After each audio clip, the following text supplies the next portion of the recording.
Welcome to the Alliance series of webinars on fundraising for road safety NGOs. Fundraising is the number one challenge for many of our members, particularly those in low-income countries. This series of webinars tries to address this and draws on experience of Alliance member NGOs and staff, their successes, their failures, and what they have learned from different approaches. The aim of this webinar series is to build the capacity of road safety NGOs to look at fundraising strategically and in new creative ways. Identify those organizations and individuals who will support their work and write a compelling proposal that will demonstrate the vital need for road safety interventions and inspire funders to give money. In this webinar, we will look at log frames. Patrick, the Alliance Program Manager, will talk about what a log frame is and how to structure a single log frame. We will also like to invite Simon Kalolo of Alliance member Amend. He will share his experiences of using log frames. Over to you, Patrick, and to you, Simon. Thank you very much, Lotte, for introducing me. And yes, as Lotte says, I'm Patrick. I'm the program manager for the Alliance. So in my presentation, all we want to do is to break down the mystery about log frames, make sure that they don't sound as technical as they normally sound. So the way we are going to look at this is that the basic principles, the fundamentals of a log frame is just to know it's a tool and why is it called a log frame. And we are also going to look at how does it link or connect to project proposals. Now, most of us find that the greatest challenge in fundraising is to actually do a project proposal, write up a project proposal that will attract funding. And we'll find that this problem can be made easy by not complicating whatever we have at hand. Whatever problem we want to solve, we must look at it in a simple way, with simple manner, the way in which, for example, we live our lives. We do not overthink. We just say, this is what I want to achieve. This is the way I'm going to do it. And this is what I need to really achieve what I want to do. So we look at the components of a log frame. We are looking at just small headings and topics of how you have carried out your work. So you find that, so these are the components or the headings under which the log frame is defined. And then we are going to look at a real life example of how log frames have been used simply to really define and to manage a real life project by Amend, a member of the Alliance. So in essence, what is the log frame, or how does it help us do what we need to do? When you are already doing that, you are thinking in terms of log frame. You are analyzing the existing situation. So, and that is why we need a log frame. We need it to help us analyze. And you know that you plan that this is what I'm going to do. And then you are saying that when I achieve this, this is what the products, or these are what I'll measure. I'll use it as to measure what I have achieved. So you analyze the problem, analyze the situation. The log frame will also have now, after you plan that, you can present this organization, what you have organized into a write-up, and present to maybe possible funders or people who are within your team and say, this is how I'm looking at the problem. So it helps you to present in a snapshot that this is what we can do to solve this problem and to achieve these results.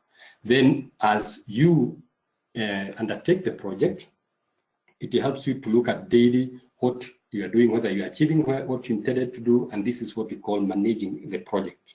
And also to really track and make sure we are assessing what we are doing to make sure that we are in line with what we intended in the beginning. Now, as we have said earlier, it's a planning tool. So you need to really organize your thoughts, put them down in a very logical way so that somebody can see that from point A to point B, what am I passing through, and are those particular steps, do they make sense for me to move from point A to B? Secondly, you find that because of that, funders require NGOs to use these particular log frames because, as I said, it's a presentation tool. You want to present what you're going to do. then it gives a quick summary of your project that you are able to, somebody is able to quickly go in and see this is what can happen, and they don't have to spend too much time trying to figure out what you are really telling them. So then you do, when your project is ongoing, you can follow up based on this tool. And in case maybe you are program manager and the project, you live in between the project, somebody else can come and take up following the log frame, because the planning tools are there. It is visible. You can see where the project has reached and where it is headed. So you can do that. The log frame is useful in that aspect. Then we look at contractual commitments. It is from the log frame because it defines what is to be done, what is to be achieved, that you can have terms of commitments. You can have the contract, terms in the contract saying that these are the deliverables, this is the timeline that you are required to achieve these. I would like to link the log frame with the project proposal.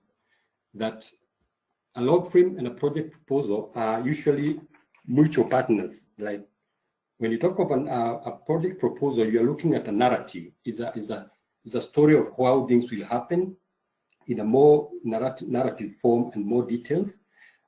And what you do for a log frame is you're extracting the descriptive areas of that proposal. That is, you are summarizing and saying, we are going to get 4 signposts erected at school B.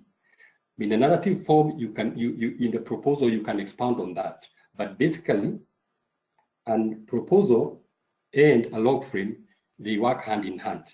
Now, if you present what is in the proposal in a summary form in a table, you essentially are getting the log frames. Different donors will have different terms, and they may apply different terms to different parts of the log frame. But it would be important for us here to mention that basically all these terms, they mean the same thing. It is just by asking this, we call them WH questions, the why, the who, the what, the when, that we are actually looking at the different parts of the log frame. It is not, the terms applied may be different, but they mean essentially the same. And so the question may be, which one do we do first, the proposal or the log frame? And again, this is the issue of what comes first, the egg or the chicken. We can always go back and forth from log frame to the proposal to make any changes. You start with a concept, and this is what we talk about, concept notes. When you're doing a concept, it is giving you just ideas. They may be fragmented, they may be in pieces, but you're trying to put together your thought processes. And a concept note, it gives rise to a full proposal. And therefore, as you're doing your concept notes, you can also start now drafting your log frame. So there are questions. People like to start with the proposal, full-fledged proposal, and then come to the log frame. Others may start by outlining the log frame, go back to the proposal. And what I can assure you, there's no particular rule in what you want to do, as long as the proposal reflects the log frame, and the log frame is a description of the proposal in summary. So when you talk about the components or the different parts of the log frame, basically these are some of the terms that you will see. You hear of goals, objectives, activities, and so on. So idea here is you want to understand, when you look at, you want to change a situation, it is a long-term objective is the goal, that in the long run, after many years, you'll be able to look at your project, and the project will have contributed something to the general well-being of the world or the country or the area, the region in which you're working at. So to do this, you must have the purpose why you are doing that project, and the purpose is defined as the objective. So within a certain time frame, you need to do something that will show that after implementing this project, this is the change that we have achieved. Then to achieve this, you will need tools of trade. What are you going to use? You need activities and inputs. But when you do these activities, using the inputs that you have, you immediately have some small gains that you get along the way. And this is what we call the results, outputs, or products of your work. Then we have the term called outcomes, and outcomes is related to the main purpose, the objective of the project you are doing within that timeline. That will give you an outcome, and is usually measured in terms of the changes that you want to see at the end of the project. So in this, what you can see in the slide is simply what you're saying at the end. The goal will give you the impact. An impact is a very long-term achievement that brings about the changes in a wide scale. And this is brought about by the small changes from point A to point B to bring the impact. In the log frame, we look at how will we measure, for example, or how will we measure what we are doing. We talk of indicators of our work. And indicators, we are looking at how will you measure the results of what you're achieving and make sure that it is actually moving towards your targets. So these indicators would be like, if it's meetings you're going to, if it is some products you are making, signs and all that, you're able to look at how many did you say in the bidding. We are going to do 7, I've achieved 3. So these indicators are very key. And a quick example is just like the way you have the dashboard of a car with several different gauges that shows you speed, the distance traveled. It can tell you when you need to change the oil. All these are very good indicators. They help us to know. Then how will you look at, where will you look for those particular indicators, the success rates? This depends on, for example, how much you are keeping records, the logs of what you've been doing. You can do a quick tracking, looking at your tracking tools, seeing how many people, for example, attended the meeting. It means you can go back to your records, or you can do a quick survey to say how did this a particular meeting go. Then you want to look at the projects outside factors that may affect the project that are beyond your control. These are called the risks and assumptions. A risk is an assumption stated in a negative way. An assumption is a risk stated in a positive way. So in the essence, we talk of a logical framework or a log frame because of the logic that it has to give. So in the next slide, we are going to see a relationship between all these factors following each other in a logical manner. So let's go to the next slide. So although this slide looks a bit confusing, but ideally we call it the zigzag logic. It means simply that if I get, let's say I get something, I get an item B, I can get to A if C will work. So if I look at this slide here, for example, we are looking at, we have inputs. Say we have staff, we have calculated our budget, and now we say with these inputs, we're able to, for example, do an activity in a certain region. For example, we want to look at maybe post-crash response time. So what we do is that we do the activities, and we want, with these activities, we want to get some results. But we get results if we go to the assumptions. If we are going to go out to the road and measure the activity, we assume, and all permissions have been granted by the government, then we are going to achieve the measurement we want to achieve. So the reason why it's a log frame is because the funder or the donor is able to look and see the logical sequence of the events, and they make sense. So that we find that sometimes a proposal is written, the log frame is there, but then you indicate so that you are going, for example, you need 40 members of staff to do a survey in one school. Then they would ask, isn't that too much for this kind of work? It doesn't make any logic sense. And that's why a log frame usually pinpoints, and it's a tool that will show the strength and the weaknesses of a project. And the funders can use that as a quick summary to either approve or dismiss a funding proposal. So we normally have to make sure that things make sense within the whole matrix of the log frame. So to really go to a real life situation where a log frame has been used, I'm going to invite Simon Kalolo from Amen, Tanzania, to give you a case of how log frames have been used successfully by Amen to achieve funding and to achieve some road safety goals. Thank you. Over to you, Simon.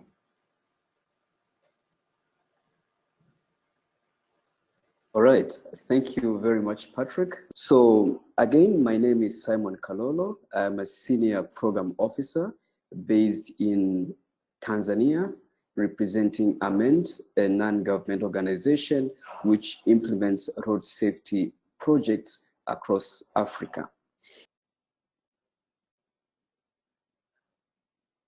So SASAI program, or School Area Road Safety Assessments and Improvements program, is about standardized assessments of school areas that look at the existing behavior of children, drivers, and other road users and road infrastructures, and suggest the best possible cost-effective interventions to improve the situation. For example, what we have in front of us are two different photos taken from the very same location. One photo on my left shows the situation that students face or were facing before improvements were put in place with this particular project. One key important component of this project is to do monitoring and evaluation. And through this, we'll see how a log frame really puts things into perspective in a very simple, easy to understand language for someone to see the entire project from the beginning of the project to the very end of the project, and the aims, or the, as Patrick put it, the impact that we want to see from our project.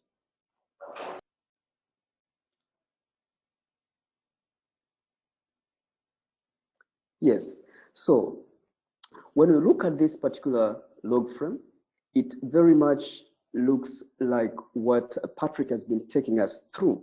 We see on my right, I see impact, which the main or overall impact of this project was to see a decreased pedestrian injuries and death in targeted areas where the project was being carried out.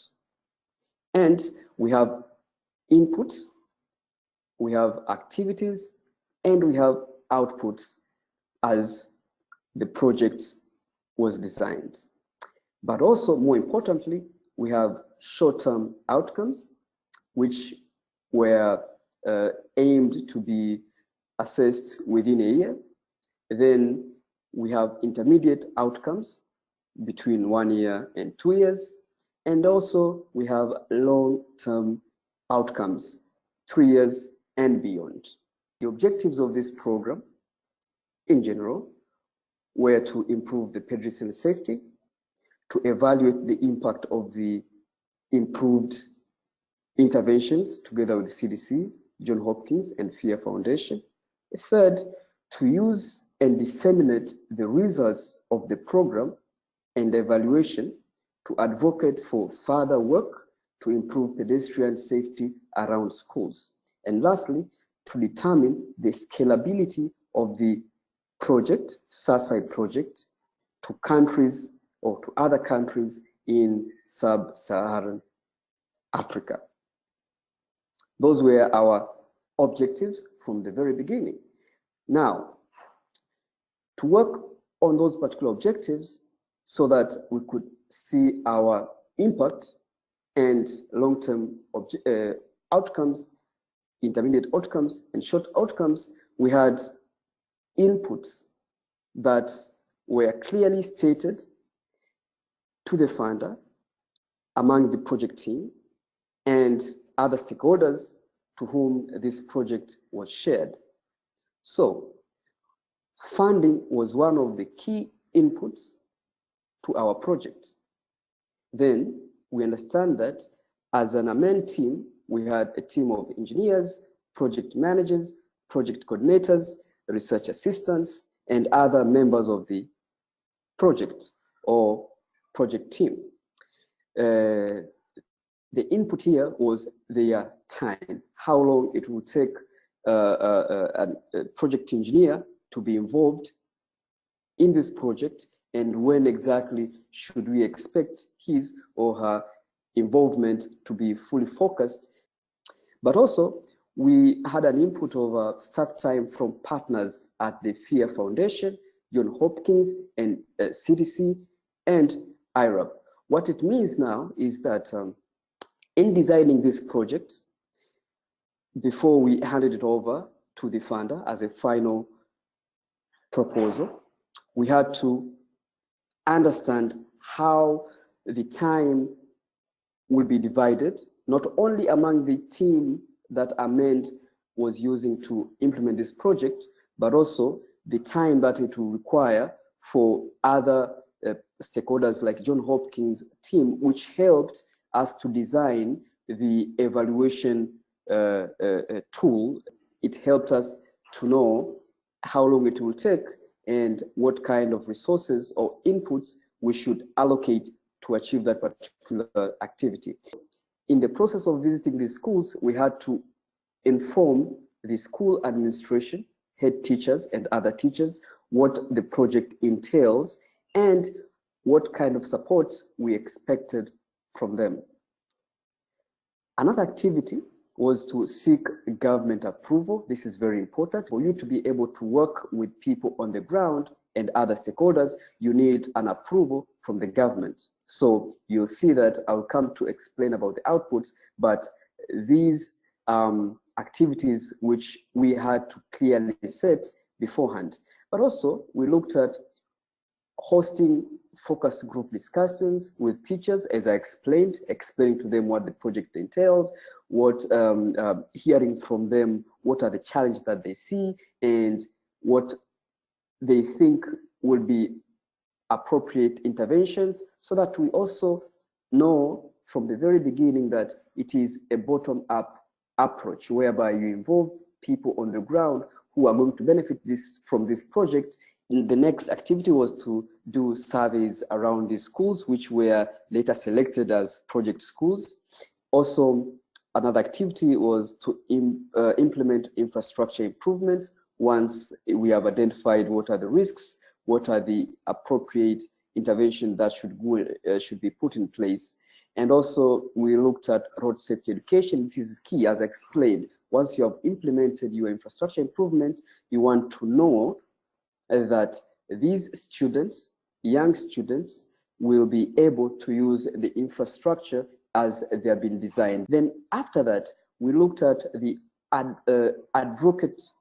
advocating for safer road infrastructure. What this means is that once we have such a school with newly constructed infrastructure interventions and road safety education, we use that as a tool to advocate for more, meaning that asking local authorities and other stakeholders to do more and make it sustainable so that they know how it works, that it works, and therefore it is something that can easily be replicated. So that was one of the activities. Another activity was to conduct follow-up assessments once infrastructure interventions have been put in place. For example, you have put speed calming measures such as speed humps, you have put zebra crossings, you have put walkways, you have put speed limit signs around a school area. You want to go back and assess whether the speeds have been reduced. And another activity was to disseminate results and the best practices. Now, for the case of outputs, I'll look at an activity and relate to the output quickly for you to really see the link and how they come together. So for example, we have an activity of identifying appropriate schools. Now, an output was to have a list of schools which were near tarmac municipal roads or schools which had the risks because they were so close to these highly busy paved roads. Therefore, that list helped us to narrow down a huge number of schools in the city of Dar es Salaam, more than 300 schools, to few schools, less than 30 schools, which really were at the high risk. Another output was to, that also was the list of schools showing interest in road safety project itself. And also looking at the government approval, we know that we had to get a letter from the Prime Minister's office, for example. We had to get a letter from the local government authorities, for example, the municipal's engineer saying that he will be happy to work with Amend to implement this particular project. So those are key outputs from the activities that we identified. And I can also pick a list of outputs, for example, for the activities such as implementing infrastructure interventions. We know that the outputs were road signs, bollards to segregate walkways or pedestrian walkways to, from the motor vehicles carriageway, then speed humps, zebra crossings, new gated school entrances, footpath, curbs, and so forth. And also for road safety education, the outputs were X number of children were educated, X number of murals were put near or on school walls so that students could see and read from those particular murals. Then another interesting output was for the dissemination of results and best practices. That very last activity there, the outputs were local meetings and conferences. So we conducted local meetings and conferences with stakeholders, relevant stakeholders, be it other non-government organizations, other the traffic police, for example, other members of the community, just to give them a clear understanding of how these interventions and how these particular solutions can improve safety around schools. Now, to move further to the next column, I have 3 boxes, one with short-term outcomes, another one with intermediate outcomes, and another one with long-term outcomes, as Patrick explained very clearly.